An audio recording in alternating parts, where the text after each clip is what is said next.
how taking THC will ruin your deep sleep and how not taking it will do exactly the same. So, hi everyone, I'm Coach Abris, founder of Demi Cycle Protocol, or as you know me on Twitter or X, Mythical Gains. And over the past year, I've helped over 60 high achievers and corporate executives get below 15% body fat permanently and achieve over 90 sleep scores without sleep medication or any kind of complicated routines. But today I want to talk about that specific segment of these people who have been taking THC originally to relieve themselves, reduce stress before sleeping, and how we got them off of it. So this is a very common phenomenon in certain states of the US and also outside of the US of high achievers, entrepreneurs, that the only way that they can switch off their brain, and probably you who are watching this too, is by taking a little bit of cannabinoids before bed. Of course, I have never encouraged this behavior, but I can understand what got you to this point because several of my clients have been suffering from this as well. And going cold turkey on this when it is, by the way, an addiction and also dependency on the compound itself, how to get off of this is not so easy, right? Or doesn't sound so easy at first. So you can't just go cold turkey on this one. Okay, I just wanted to emphasize this. We gradually reduced it, but then another problem occurred. So when you have been taking THC for a long time, which is by the way, by default, it helps you fall asleep, that's true, but it will be ruining your deep sleep, and you definitely don't want that, right? So when you get off of that, your deep sleep will be even worse for a while. So your sleep pattern will be full of awakenings, will be full of fragmentation, and that sucks. So you have to just acknowledge that this transitionary phase, this only lasts for 1 to 3 weeks. But what I want you to emphasize at first, halve the dose of THC that you've been taking so far. This is exactly what we did with our clients for a week or two, then go down to zero. Now you go cold turkey, and then the withdrawals, they might last up to 3 weeks, and this is where you have to be super strategic about your approach. So first of all, uh, not so bad replacement strategy is about 25 milligrams or a little bit more of CBD oil.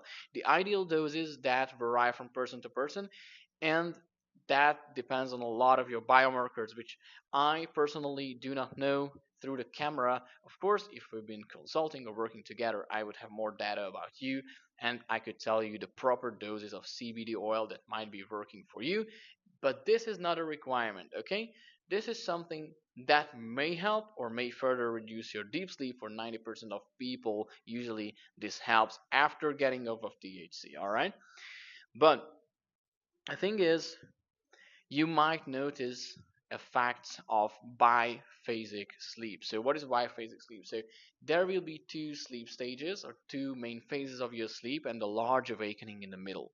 Usually after midnight, so in between midnight and 2 a.m., you might awaken and there might be frequent awakenings throughout the whole night.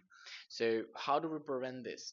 Because of course, CBD oil by itself is not going to fix the problem. um, you would need to dig deeper a little bit, and this is exactly what we did with our clients as well. So there is this natural cannabinoid that your body produces called anandamide, and this what it does basically, it stops producing itself, or it's not releasing in the same quantities, endogenous quantities in your body, uh, when you're taking THC as before. And when you get off of THC, the anandamide levels are low in your body, and that might cause your cortisol to rise up, and that might cause you difficulties with sleep and also staying asleep and being in the deep sleep stage. So if you're already taking such supplements as, for example, L-theanine or GABA, so gamma-butyric acid, um, or glycine, say all of these supplements, magnesium glycinate, that are proven to improve your deep sleep, and you're still not getting the amount of deep sleep that you want to be getting, then the problem is that you might be a little bit almost overstimulated, or cortisol, you have cortisol hyperarousal. So that means that too high doses of GABA, for example, they can interfere with your cortisol levels. Your cortisol levels might be way too high before you go to bed. Especially that now that you have also left THC behind, your anandamide levels are low, your GABA levels are high. So, what is the consequence of this? Your cortisol will be high as well. You might be hyper aroused. So I would personally take back from the GABA, take back from the other sleep supplements, no matter how paradox or how counteractive it might sound, this actually works. Okay, so you want to reduce your cortisol levels first. Probably you want to be taking some ashwagandha starting from like 3 to 600 milligram all the way up to 4.5 grams. I would draw the line there because anywhere above that, it might cause the so-called ashwagandha depression. What is ashwagandha depression? When you just stop giving a hell then about anything. That's when you become so numb to certain neurotransmitters that it's actually almost a symptom of depression. So you don't want to develop that. Stop, cap it out ashwagandha at 4.5 grams, so 4,500, 4,500 milligrams. All right. And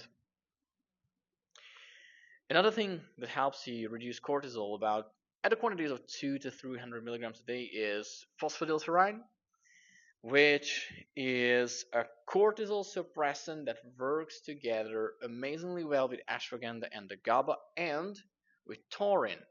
So if you want, also taurine works together with the GABA. If you want the GABA's effect to be stronger, you want to be taking like 1 to 2 grams of taurine about 2 hours to half an hour before you go to bed.